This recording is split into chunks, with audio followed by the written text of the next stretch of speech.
This story happened to one digger from a provincial town. For those who know nothing about diggers, I will explain that they are quite risky and dexterous guys who are fond of exploring various underground structures. City dungeons, striking in their scale and intricacy, have long been a fertile place for modern diggers. Our hero, who was nicknamed Mole by his friends, went traveling through the abandoned communications that day in search of a golden bracelet.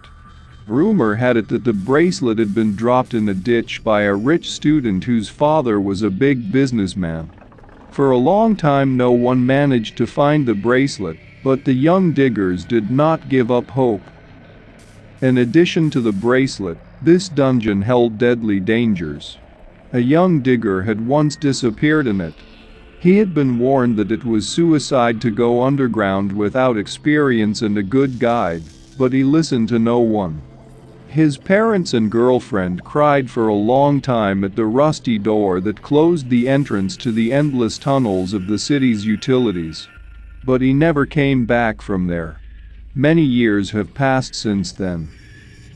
Mole surveyed the large area, but found nothing but corroded trinkets and trash. He was about to return to the surface when he felt a presence in the tunnel. A low rustle was heard somewhere nearby. Digger shined his flashlight on the space in front of him and looked around. There were rats and mice scattering on the floor, and a silhouette of some strange creature loomed a little farther away. Mole tried to get a good look at it. It was a blurred silhouette with human features. The creature sat hunched over, sucking on a captured rat. As it skinned a dead rodent, it sniffed the space in front of it, as if it had smelled larger prey. The creature paid no attention to the light. One might have thought that the reason for its absence was the long, shaggy hair covering its muzzle and head. But on closer inspection, it appeared that it could not see at all.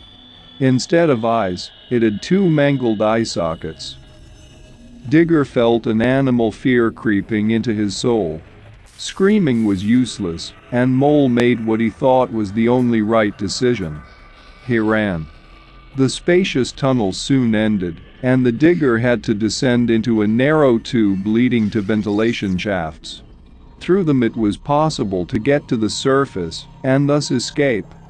The cramped and smooth walls made the ascent slow, though Mole tried to move his arms and legs as fast as possible. The creature kept up. It moved purely by feel and instinct. But it moved quickly on the slippery surface. Mole felt something catch his foot, but it didn't hurt, probably because of the terror he felt at that moment. Climbing out of the pipe, Digger waited until his pursuer's head was outside and stunned him with all his might with the heavy hatch. Mole's first order of business was to the infirmary. His wounded leg was whimpering wildly. The wound peeking out from a torn pant leg was bleeding profusely. The infirmary determined that the digger had been bitten. According to the local doctors, the teeth of the attacking beast had bitten through the flesh almost to the bone. When Mole regained consciousness, he decided to tell his family and friends about the attack. The digger's friends reacted violently. Soon all the city's emergency services were notified. The rescuers who descended underground found the creature dead and its skull fractured. After examining the corpse, the medics came to a shocking conclusion. The creature they found was a human being. Even more shocking was the fact that the relatives of the long-lost digger, called by the police, with difficulty, but still identified him. Mostly, of course, by his rags, which had once been ordinary men's clothes. After that, a group of police officers had to go underground again. After exploring utility tunnels, ventilation shafts, tunnels and pipes, the detectives even found the secret burrow of the mysterious underground dweller. It emanated an unbearable odor and was littered with the remains of mutilated mice and rats, as well as the bones of small pets. The basic theory was this. A young, inexperienced digger wandered too far into the city dungeons and got lost. He tried in vain to get out, but luck was unfavorable to him, and the digger ran into more trouble. Either because of the unfortunate fall or because of the collapse of the ground, the lost digger lost his sight. Both of his eyes were blown out.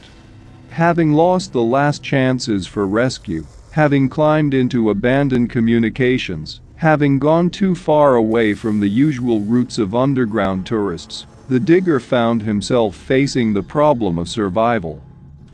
In a desperate situation, a young man is overcome by a primal instinct, a survival instinct. The former digger began to develop his senses and listen to sounds.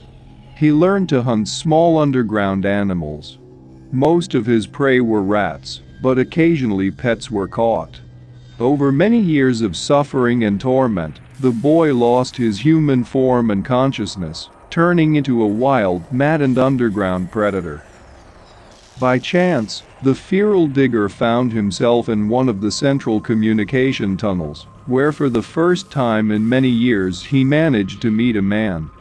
But the stranger seemed like just another big catch. The surviving digger Mole was indeed lucky.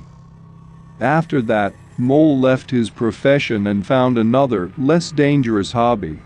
Diggers from his entourage did not go underground for some time, but eventually resumed their walks under the city.